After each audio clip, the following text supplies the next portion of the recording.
और भी सारे डॉक्टर्स भी आपका वेट कर रहे हैं डॉक्टर साहब, जैसे आप बेचैनी से वेट कर रहे हैं।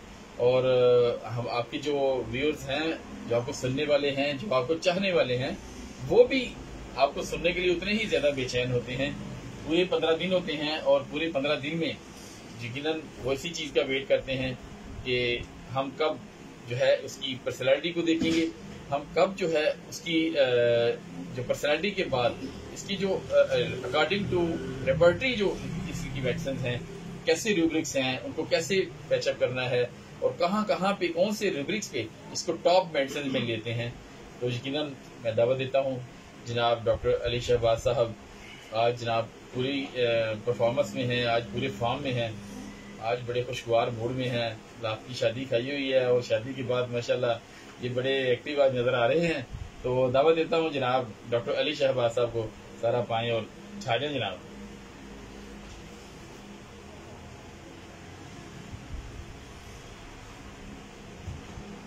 बिस्मिल्लाहिर्रहमानिर्रहीम। बहुत बहुत शुक्रिया डॉक्टर राइस साहब। मेरा ख्याल है कि शादी में साथ वाली सीट पर आप ही बैठे हुए थे और डबल सीट पे मेरे डॉक्टर भाई मामला साहब और आसिफ नाब साहब बैठे हुए थे। आज का टॉपिक सफलीनी मेडिसिन है और ये एक बहुत बड़ी और डीप एक्टिंग रेमेडी है। क्लिनिकली उस दवा को या किसी भी दवा को अपने माइंड के अंदर फीड करना और उसको इस्तेमाल करना और उससे फ्रूटफुल नॉलेज लेना।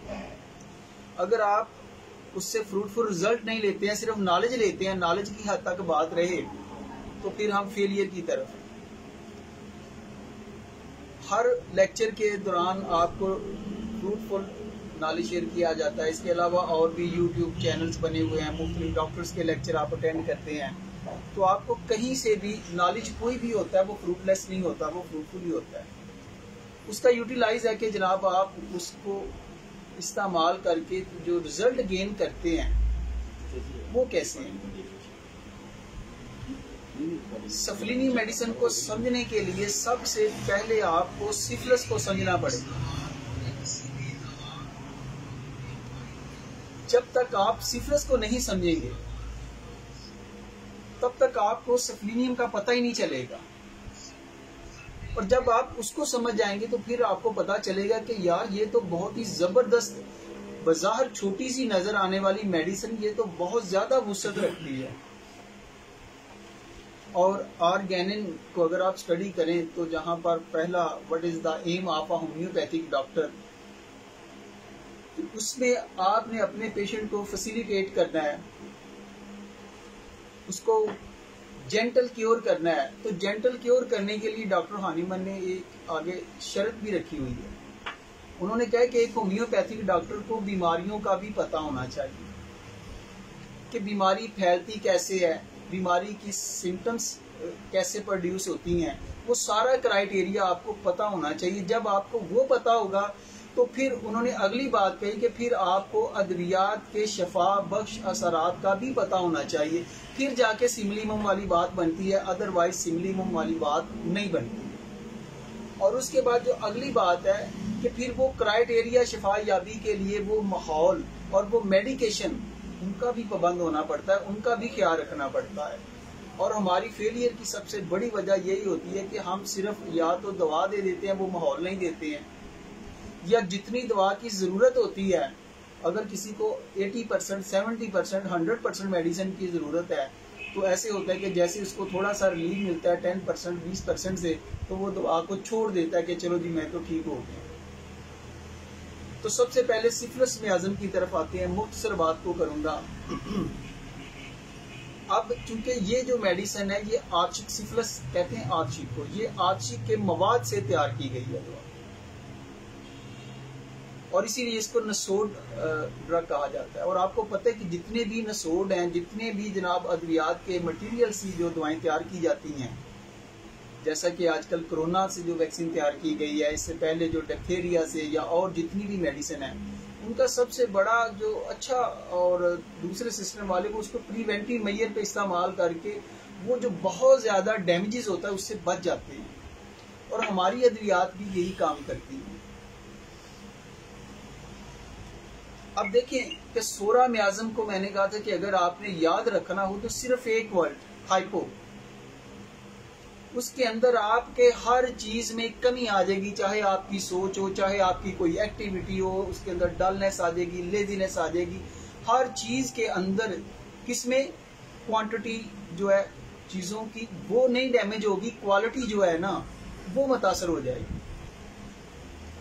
और दूसरा मैं आज़म आपसे कहा था कि आपने साइकोसिस, और साइकोसिस के लिए भी एक ही लफ्ज है हाइपर, कि उसके अंदर चीजें बढ़ जाती हैं, चाहे वो किसी का गुस्सा हो, चाहे वो जिस्म के ट्यूमर हो, चाहे वो रसोलियां हो, चाहे जिस्म पर गांठें हो, चाहे वो जिगर किसी का बढ़ जाए, किसी का जनाब हार्ट बढ़ जाए, जिस्म का कोई भी आर्गन में अगर इनलार्जमेंट आ जाती है उसके अंदर, या जिस्म के टिश्यूज के अंदर बढ़ोतरी का अमल शुरू हो जाता है, तो वो आपका साइकोसिस पेशेंट होगा। और तीसरा आपका सिफिलिस, एक ही वर्ड इसको भी याद रखने के लिए, रिडक्शन, कमी।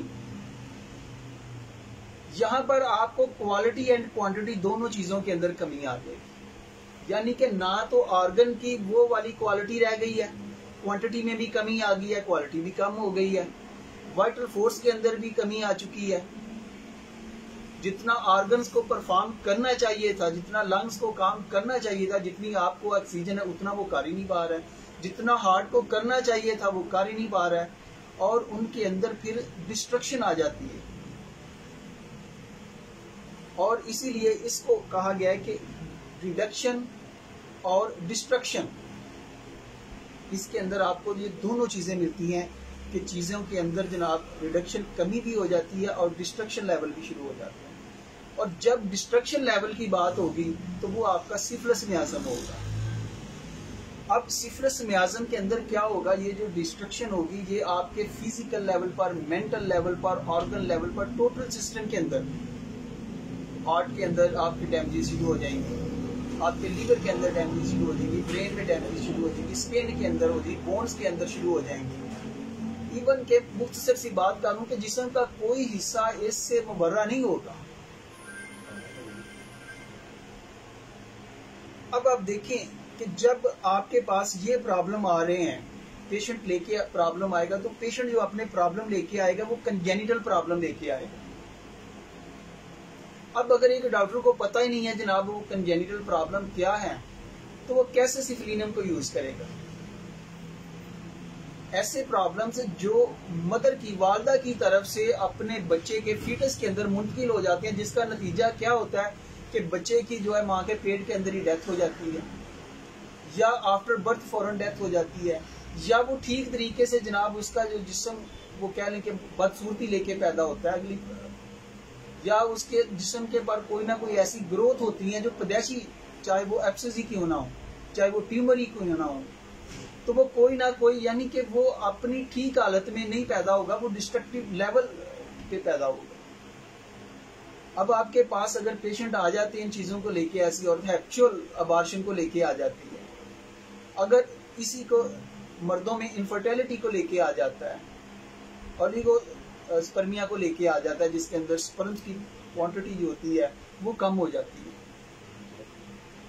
तो कितने बहुत सारे आपके पास बोन्स कैंसर के हवाले से आ जाता है, माउथ अल्सर्स के हवाले से आ जाता है, क्रैश के हवाले से आ जाता है, फिशर्स के हवाले से आ जाता है, और ग्लैंड्स के कैंसर के हवाले से आ जाता है, दांतों के गलाव सड़ाव की कैफियत को लेके आपके पास आ जाता है, पायोरिया को लेके आ जाता है, टूथ कैरिस को लेके आ जाता है, यानी कि वहां जहां पर टीप पड़ी थी आप उसने उसको गलाना शुरू कर दिया, डिस्ट्रक्शन लेवल वहां पर शुरू हो गया। तो अब हम देखते हैं कि यार इन जब चीजों को हम ओपन करते हैं तो हमारे पास ऑलरेडी एक लंबी लिस्ट मौजूद होती है अद्वियात,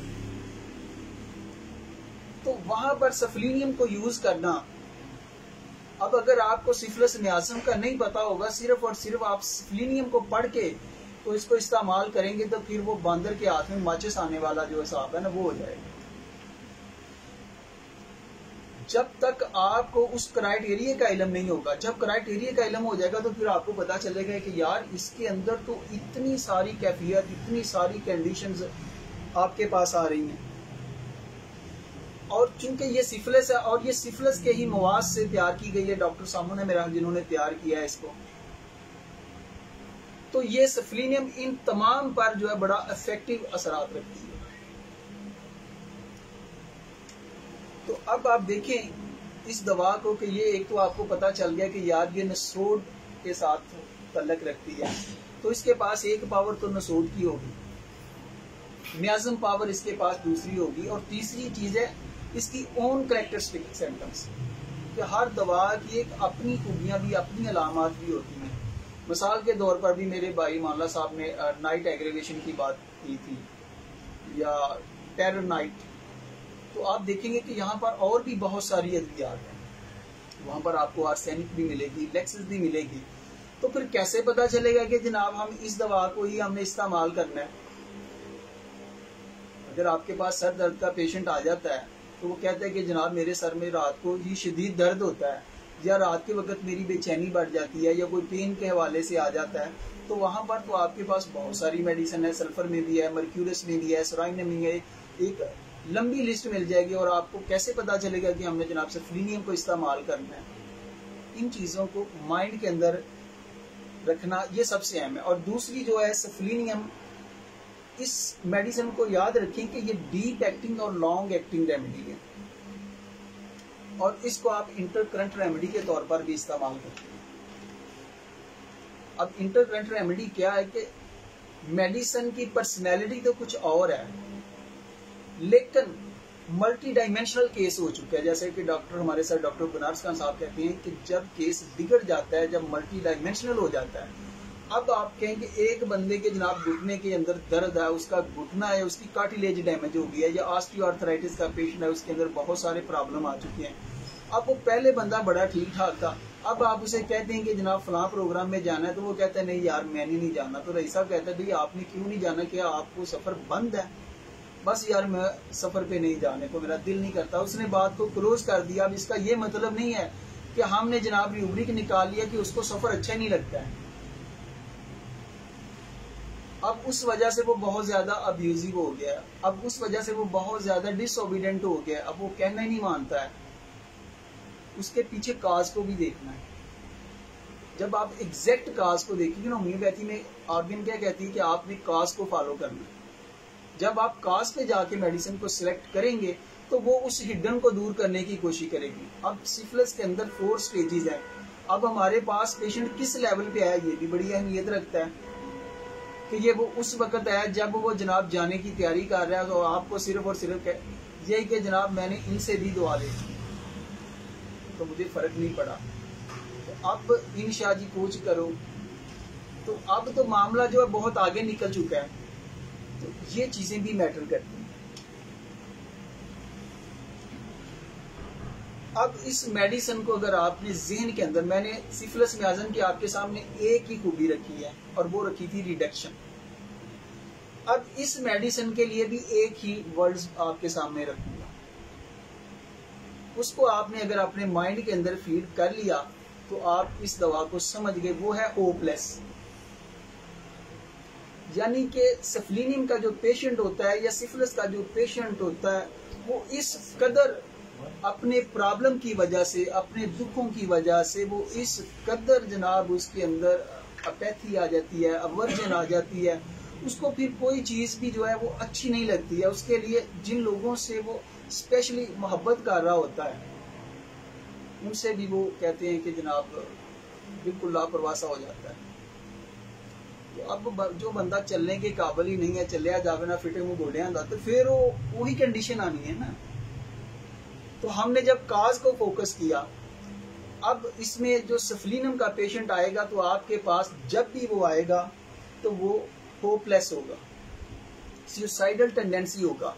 वो कहेगा कि यार इस जिंदगी से तो मुझे जो है ना मर जाना वही बेहतर है कि जितनी वो जिंदगी उसके लिए अजियत वाली हो गई है। तो अब हम उन इंडिकेटर की बात करते हैं, रूब्रिक की बात करते हैं कि हमें जनाब कैसे पता चलेगा कि ये जो हमारे पास पेशेंट आया है। बहुत ही शॉर्ट कर रहा हूँ चीज़ों को। अच्छा, आप एक तो आपकी सिलेक्शन इजी हो जाती है कि हेरिडेटरी डिजीज, यानी कि अगर आपको पहले ही पता चल जाता है कि यार फलां बंदे के ख़ानदान के अंदर टीबी थी, उसको डायबिटीज़ था, उसको कैंसर था, उसको फलां मरज़ था, उसके अंदर थायराइड प्रॉब्लम था, उसको हार्ट की प्रॉब्लम उनकी फैमिली में चल रही है इसमें। तो आपको पता चल गया कि यार ये जो मेरे पास आने वाला पेशेंट है ये जेनेटिक डिसऑर्डर, और जेनेटिक डिसऑर्डर में एक लेक्चर पहले भी हो चुका है कि जो बेसिक अकाई हमारा सेल होता है उसके जो अंदर न्यूक्लियस होता है, जो इंफॉर्मेशन सेंटर होता है हमारा, वहाँ भारी इंफॉर्मेशन रॉन्ग हो जाती है, और जो उसके बाकी सा जो साइटोप्लाज्म होता है जहाँ पर और बहुत सारी जिंदगी को प्रोड्यूस करने वाली चीज़ें होती हैं जो आपके लीवर को स्ट्रेंथ देते हैं, उसके फंक्शन को कंट्रोल करते हैं, हार्ट के फंक्शन को कंट्रोल करते हैं, तो उनके अंदर भी प्रॉब्लम आ जाते हैं, तो फिर वो जो प्रॉब्लम आगे जाके दिखाई देता है। अब आप अंदाजा लगाएं कि यार ये कितनी बड़ी मेडिसिन आपके पास है कि ये आपके जेनेटिक डिसऑर्डर पे जाके वर्क करती है। तो अब जब हमारे पास पेशेंट आएगा ना सफीनम का, तो सबसे पहली चीज वो होपलेस होगा, इतनी सारी फाइलें लेके आएगा। पहले हो सकता है कोई रिलेटिव उसका कॉल कर ले कि बाजी जुबैदा हमारा एक पेशेंट है, उसको ये प्रॉब्लम है, तो उसकी यूट्रस के अंदर कैंसर हो गया है, वो जो सिस्ट थी वो बिगड़ गई है, उसके अंदर हेमरेज बहुत ज़्यादा आ चुकी है, या उसकी ओवरिन का कोई प्रॉब्लम इस कदर बढ़ चुका है, या कोई भी प्रॉब्लम जब वो होपलेस हो चुके हैं सबसे, तो जैसा कि डॉक्टर रईस साहब ने कहा है कि चलो अब दवा को आजमा लेते हैं, दम दरूद वाली बात, तो या फिर होम्योपैथी को आजमा लेते हैं, तो वो आपके पास एक जनाब लंबी चौड़ी लिस्टें वाली आपके पास लेके आएगा, अपने टेस्ट लेके आएगा और होपलेस होगा। और जब आप उससे मुखातब होंगे ना, तो पता चलता है कि जिन लोगों के अंदर जिंदगी की चमक दमक होती है, अब देखिए कितना इजी हो जाता है कि हर मेडिसिन, कहते हैं ना कि एक डॉक्टर को बहुत ज़्यादा सिंपैथेटिक होना चाहिए, बहुत ज़्यादा ऑब्जर्वर होना चाहिए। तो इसीलिए आप देखें कि हर जगह पे आपकी सिंपैथी नहीं चलेगी, कुछ मेडिसिन उससे इरिटेट हो जाती है। मिसाल के तौर पर अगर सामने बैठा आपका नेटर मेयर हो और आप उसे जनाब बहुत ज़्यादा सिंपैथी और अफेक्शनेट होके दिखाएं, तो उसको तो लगेगा कि ये मुझे किलिंग कर रहा है, तो वो कहेंगे छड़ो ये पूंजे डॉक्टर को मेडिसिन नहीं। वो बहुत ज़्यादा इस चीज़ से वो आपके क्लिनिक में दोबारा नहीं, क्योंकि वो बड़ी क्लोज पर्सनैलिटी है। लेकिन आपको सिंपैथेटिक होना है, आपको ऑब्जर्वर होना है, लेकिन आपने कंडीशंस को भी देखना है कि जो आने वाला उसके प्रॉब्लम्स क्या है। तो अब आपके पास जो पेशेंट आया वो तो होपलेस होके आया है। अब चाहे वो बोन का कैंसर उसका प्रॉब्लम हो, चाहे वो उसके मौत का प्रॉब्लम हो, अब आपको पता है कि जो सिफिलिटिक प्रॉब्लम होते हैं या जो फंगस के प्रॉब्लम होते हैं, चाहे वो कानों में हो, चाहे वो मौत के अंदर हो, चाहे वो वजाइना के अंदर हो, वो जल्दी क्योर नहीं होते हैं। सिफिलिटिक कंडीशन जो होती हैं ये जल्दी ठीक नहीं होती हैं, इनके लिए टाइम रिक्वायर होता है। तो अब पेशेंट जो आपके पास होपलेस होके आया है, तो इसका जो रूब्रिक हमें होपलेस को देखना होगा, रिपर्टरी आपको इसमें मदद देगी। तो आपने रूब्रिक देखना है डिस्पेयर, कि मरीज जो है मायूस है। अब मायूस भी है, अपैथेटिक भी है, इंडिफरेंस भी है, यानी कि मरीज के अंदर मायूसी है, मायूसी की वजह से जनाब उसे कोई रौनक मेला, कोई चीज़ उसको अच्छी नहीं लग रही, और उसके अंदर बेहिसी है। तो इसके अंदर आपको चंद मेडिसिन मिलेंगी जिसके अंदर सफरीनम भी है, लेकिन कुछ मेडिसिन आपको ऐसी भी मिलेंगी कि जो कैंसर रखने के बावजूद बहुत ज़्यादा सिंपैथेटिक होती हैं। आपकी कार्सिनोसिन हो गई, वो कहती है कि मैं खुद तो तकलीफ में हूँ, लेकिन फिर भी वो आपके साथ जो चलती है। सलेशिया देख लें, वो भी बहुत ज़्यादा जनाब डीप एक्टिंग, उसके अंदर प्रॉब्लम्स होते हैं, उसके अंदर भी कैरीज होती है। अब चाहे वो जनाब किसी को पसंद करे या ना करे, लेकिन जब उसे कहा जाएगा ना कि आपने भाई मेरे साथ चलना है, तो वो सोशल होता है, क्योंकि वो माशरे से कटता नहीं है। तो अब यहाँ पर हमें एक और रूब्रिक मिलेगा, डिस्पेयर ऑफ रिकवरी। बड़ा ही इंपॉर्टेंट रूब्रिक है कि अब हमने रूब्रिक कैसे अखज़ कर रहे हैं कि हम पेशेंट की बॉडी लैंग्वेज को, तो पेशेंट आया है, अब पेशेंट ने नहीं आपसे कहना कि मैं जी मायूस हूँ, आपने नोटिस किया, उसने बात की, उसने रिपोर्ट्स रखी, उसने कहा डॉक्टर साहब मैं तो बड़े डॉक्टरों के पास गई यार, मुझे तो आराम ही नहीं आ रहा, मुझे लगता है कि यार मैंने ठीक ही नहीं होना है। तो एक तो आपने डिस्पेयर देखा और उसके घर वाले बता रहे थे कि डॉक्टर साहब ये तो कहीं जाता ही नहीं है, कहीं भी कोई भी मामला हो, कोई फंक्शन हो, डॉक्टर साहब ये घर में ही रहते हैं, बस इन्होंने अपने प्रॉब्लम को लेके ये परेशान रहते हैं, ये कहीं नहीं आते जाते हैं। तो यहाँ पर आपने जो रूब्रिक सिलेक्ट किया वो था डिस्पेयर या इंडिफरेंस। अब सेकंड जो रूब्रिक वो बात उसने कही, आप कहते हैं कि यार आपने मेडिसिन, मैं आपको अच्छी मेडिसिन दूंगा, तो वो कहता है कि डॉक्टर साहब सही गल पूछो ना कि मैं वैसे तुहाडे को आन चढ़ा दी नहीं सी, मैं तो इन्नियां को दवाइयां खा चुकिया जे ना, पंडा दियां पंडा, लेकिन ए ते लियाज साहब ने मैनू कहा है ते मैं जनाब तुहाडे कोल आ गया, मैं चलो देख लो।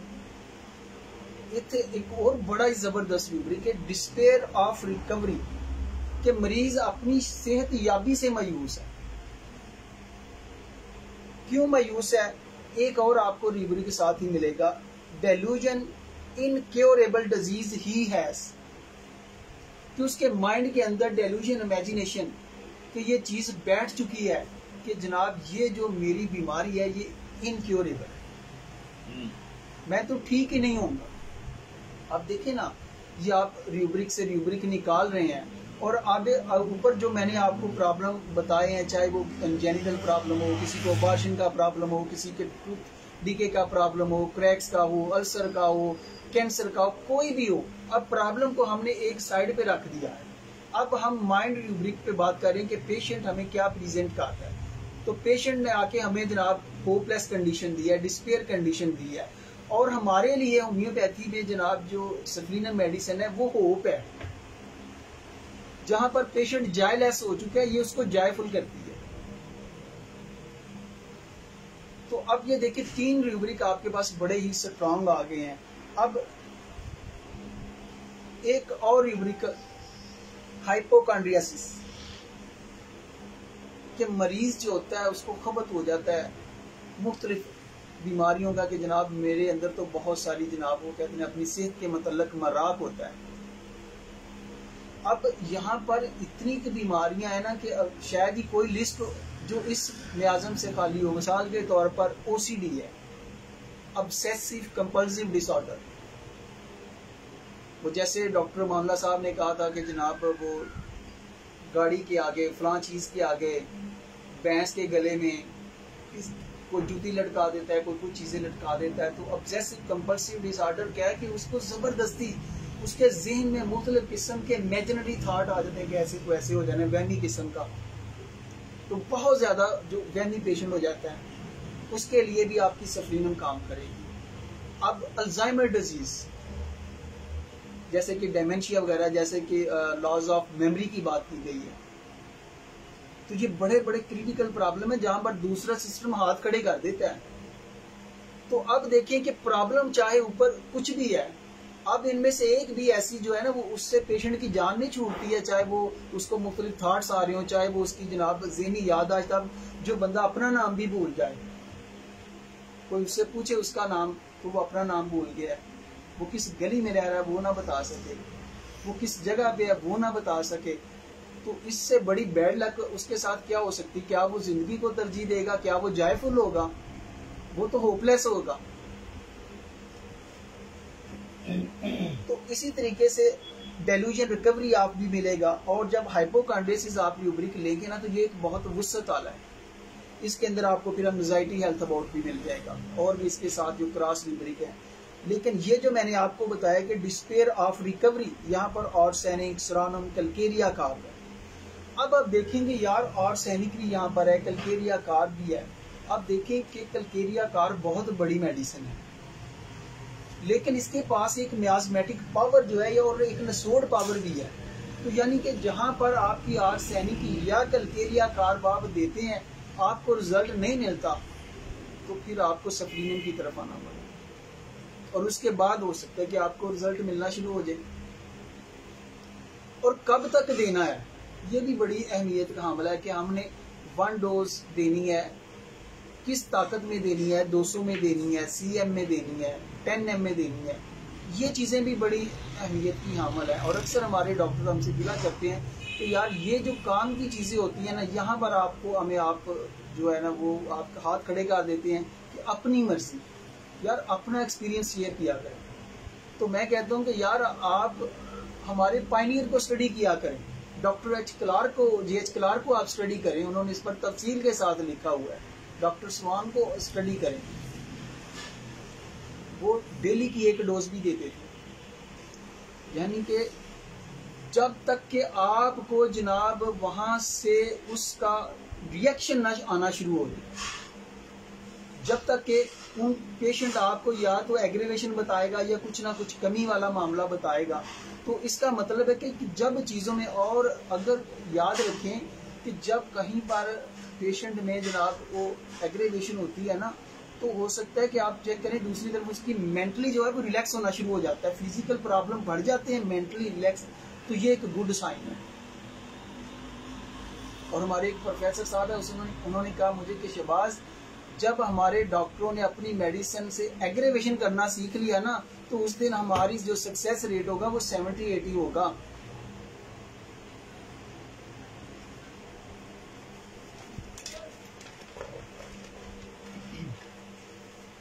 अब जी एक और रूब्रिक है, बहुत ही इंपॉर्टेंट रूब्रिक है।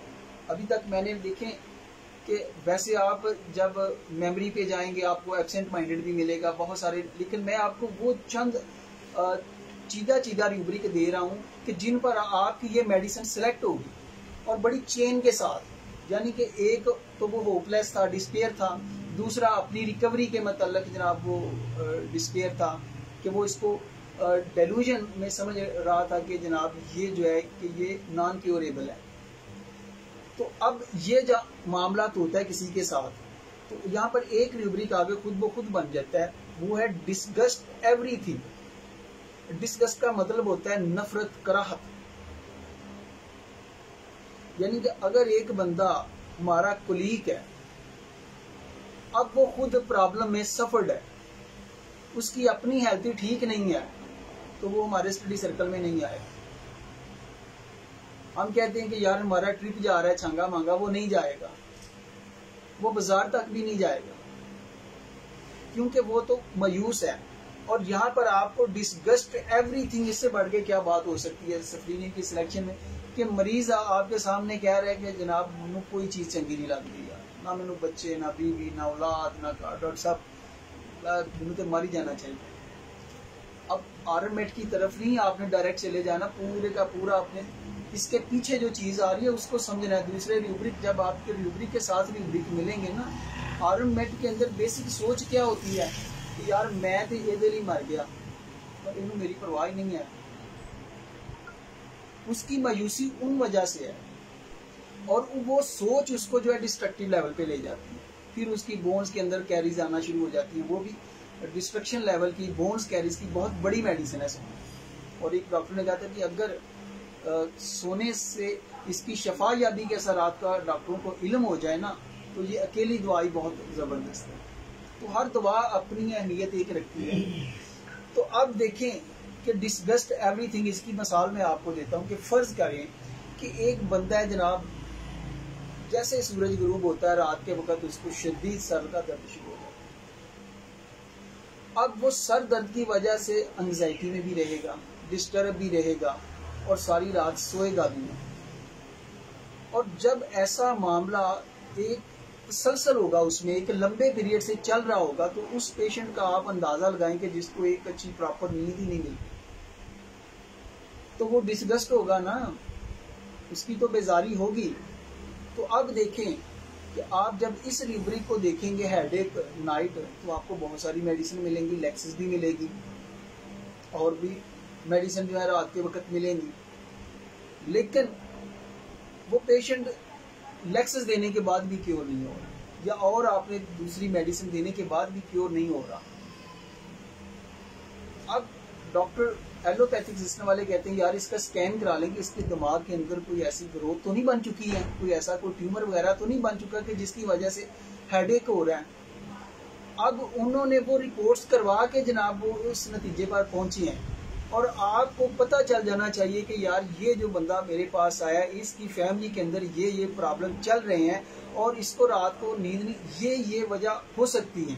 और जब वो डायरेक्ट जनाब मियाज़म की अप्रोच करेगा तो वो फौरन सफलीनियम की डोज देगा। उसके बाद जो हो सकता है कि आपकी सिलेक्टेड मेडिसिन गुड वर्क करे, उस विडन को दूर कर दे, और इसको आप इंटरकरेंट रेमेडी के तौर पर वीक के बाद या एक मंथली भी आप इसको रिपीट कर सकते हैं उस वक्त तक जब कि वो सिंगली में मेडिसिन आपको मिल ना जाए और आप वो ट्रैक पर ना आ जाए। यानी कि पेशेंट को एक बड़े ही अच्छे तरीके के साथ आपको लेके चलना पड़ता है।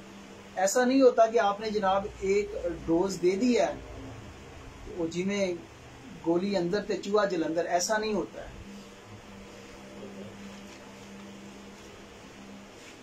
और खास तौर पर क्रॉनिक प्रॉब्लम में रही साहब ऐसा नहीं होता है। जब कोई कैंसर वाला पेशेंट आएगा, जब कोई माउथ अल्सर वाला पेशेंट आएगा, जब कोई फंगल वाला पेशेंट कान में आपके पास आएगा, तो फिर मुझे एक गोली से एक डोज से आप चूहा जलंधर करके नहीं दिखाएंगे।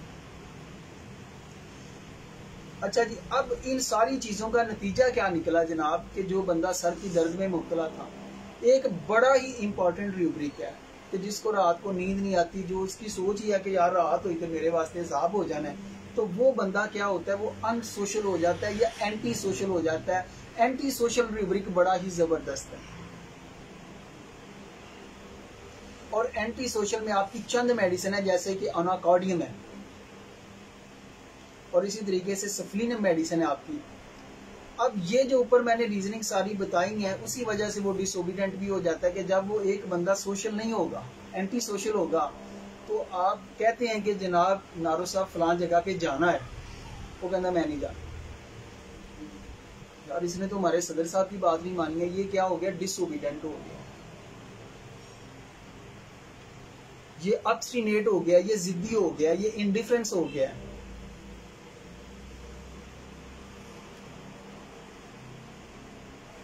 तो ये तो वही बात होगी ना, ये दुनिया ये महफिल मेरे काम की नहीं।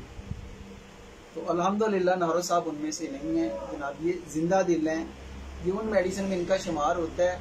ये कहते हैं मैं आपके साथ जाऊंगा भी और कुकड़ भी साथ खाऊंगा, तो प्लीज आप देसी कर दीजिएगा। तो आपको रूब्रिक मिल गया जनाब एंटी सोशल। अब उसके बाद एक और बड़ा ही इंपॉर्टेंट रूब्रिक है फियर इन्फेक्शन ऑफ। ऐसे जो लोग होते हैं ना, ये बहुत ज्यादा सेंसिटिव हो जाते हैं, बहुत ज्यादा हसास हो जाते हैं, और ख़ास तौर पर ऐसी बीमारियों से जो जनाब कंटेजियस होती हैं, जो एपिडेमिक इन्फेक्शंस होती हैं। और ये रूब्रिक आपको मिलेगा fear disease of impending contagious epidemic infection. अभी आप देख लें कि जनाब कुछ साल 1.5 साल पहले आपका क्या हाल था, हमारा क्या हाल था ना, स्टडी सर्कल प्रोग्राम हो रहे थे और हम सारे खुदे लाइन लगे हुए थे। इतना फियर कोरोना ने पैदा कर दिया था कि जनाब ये बीमारी हो जाएगी, समाजी फासला बरकरार रखना है। तो ये भी एक सिफिलिटिक, जब पेशेंट इस सोच पे चला गया कि अब उसकी एकोनाइड ने काम नहीं किया, आर्सेनिक ने काम नहीं किया, तो वहां पर सफलीनियम काम करती है। अगर डिस्ट्रक्टिव लेवल इस लेवल पे चला जाए और उसको क्या हो जाता है, मैनिया हो जाता है।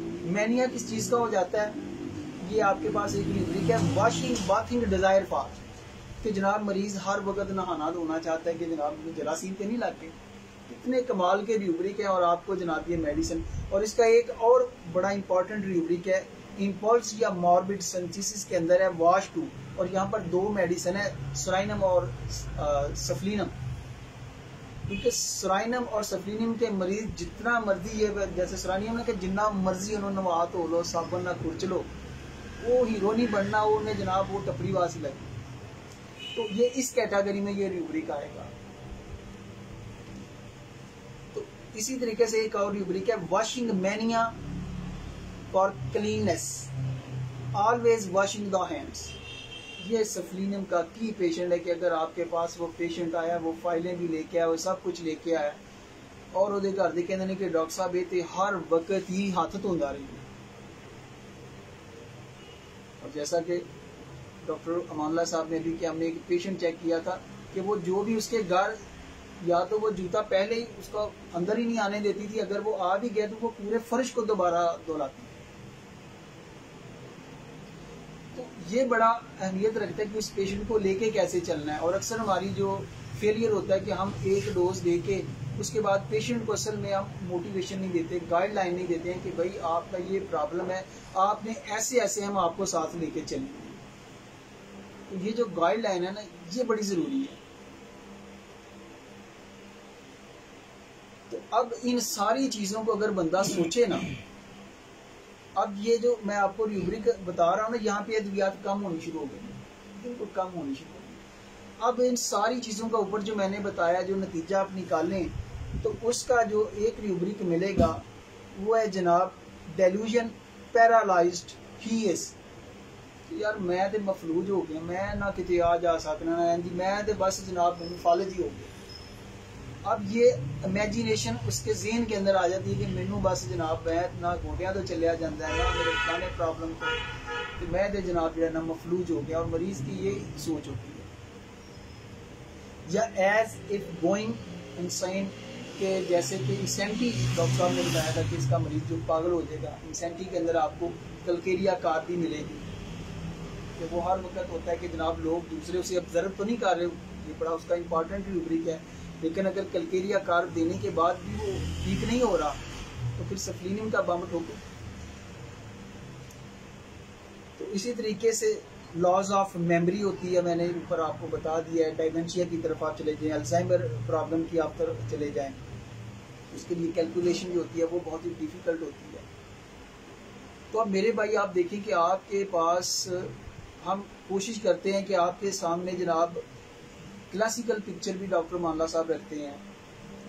मैं रिपर्टरी और आपको फिजियोलॉजिकल मेथड पे भी आपको समझाता हूँ कि आप किसी ना किसी चीज़ों पे देखें, और उस वक्त तक आपको फ़ायदा नहीं होगा जब तक कि आप स्टडी नहीं करते, अपने पायनियर को नहीं पढ़ेंगे कि इन प्रॉब्लम को लेके चलना कैसे है। ये सबसे इम्पोर्टेंट है। तो ये इस फील्ड में बड़ी स्पेस है। ये जो सिफिलिटिक मियाज़न है ना, यहाँ पे बड़ी स्पेस है और ढेरों पेशेंट हैं। और माशाल्लाह डॉक्टर अली मोहम्मद साहब वो इस लेवल पे काम कर रहे हैं। और हमारी बदकिस्मती है कि जनाब हम अपने जो हमारे सीनियर हैं ना, हम उनको सराहते नहीं हैं। हम उनकी टांगे खींचने की कोशिश करते हैं, यार ये वो कर रहा है, वो कर रहा है। यार वो तो देखें कि यार वो आपकी होम्योपैथी का इमेज बढ़ा रहा है या नुकसान दे रहा है। अब डॉक्टर बनास खान साहब की एक अपनी अप्रोच है, डॉक्टर सईद साहू साहब की एक अपनी अप्रोच है, डॉक्टर अमानुल्लाह साहब की एक अपनी अप्रोच है, हर बंदे की। लेकिन काम तो वो होम्योपैथी के अंडर रहकर कर रहे हैं ना। अगर कोई मियाज़म को जनाब फॉलो करता है, कोई मेडिसिन की जनाब उसकी मियाज़मेटिक पावर को फॉलो करता है, कोई मियाज़ उसके अलावा उसकी कैरेक्टरिस्टिक फॉलो करता है, तो ये जो सारी चीज़ें हमें बजाय उसको गलत उसको दुरुस्त कहने से हमें इल्म गेन करना चाहिए। और फिर उसके बाद जब आपको रिजल्ट मिलेंगे ना, जब आपको पता होगा कि यार टाइफाइड मेरे पास पेशेंट आया था, तो अब मैंने टाइफोइड 1M उसको जनाब ने सोड दे दिया, उसके बाद मैंने जनाब उसको आर्सेनिक दी या मैंने उसको बैक्टीरिया दी, तो डॉक्टर साहब वो 8 दिन के बाद उसका ESR रिड्यूस हो गया, वो बिल्कुल ठीक हो गया, 2-3 दिन के अंदर उसके अंदर बेटरनेस आ गई। तो ये आपका एक एक्सपीरियंस आना शुरू हो जाएगा। आप डॉक्टर क्लार्क को देखें, उनका एक अपना तरीका कार है, डॉक्टर नैश को देखें, डॉक्टर जॉर्ज विथार्स को देखें, उनका मटीरिया मेडिका जो उन्होंने मेडिसिन के अंदर थे, वो 2-3 वो खुद कहते हैं कि मैंने ये मेडिसिन दी, इससे काम नहीं बना, फिर मैंने ब्रायोनिया दे दी, ब्रायोनिया के बाद नहीं बना, मैंने पल्स दे दी, अगर उससे भी नहीं बना तो मैंने पेशेंट को हॉस्पिटल रेफर कर दिया। और बाद में मुझे वहाँ पे पता चला कि जनाब उसकी दवा फास्फोरस बनती थी। तो इसमें मत गिल्टी होंगे जनाब, ऐसे करने से मेरी जनाब को इज्जत में फ़र्क आ जाएगा। खुदा के लिए इसको एक रिलीजियस के तौर पर ना लें, इसको एक सिस्टम के तौर पर लें, और हर सिस्टम की एक अपनी लिमिट्स होती हैं। तो इसी के साथ इजाज़त चाहूँगा। अगर कोई मिस्टेक हो गई हो तो जनाब माजरत हुआ हूँ। शुक्रिया काफ़ी। अच्छा जी, ये मेरे पास कुछ गिफ्ट हैं जनाब। डॉक्टर मानला साहब ने बड़ी ज़बरदस्त कारकर्दगी है जी। मैं पहला गिफ्ट डॉक्टर मानला साहब की नज़र करूँगा, और गिफ्ट देने के लिए डॉक्टर ज़ुबैदा चौधरी साहब को मैं जनाब तशरीफ आवरी के लिए दावत दूँगा कि वो ये गिफ्ट डॉक्टर से मिले और इनका थोड़ा सा इंट्रोड्यूस भी कर। Thank you.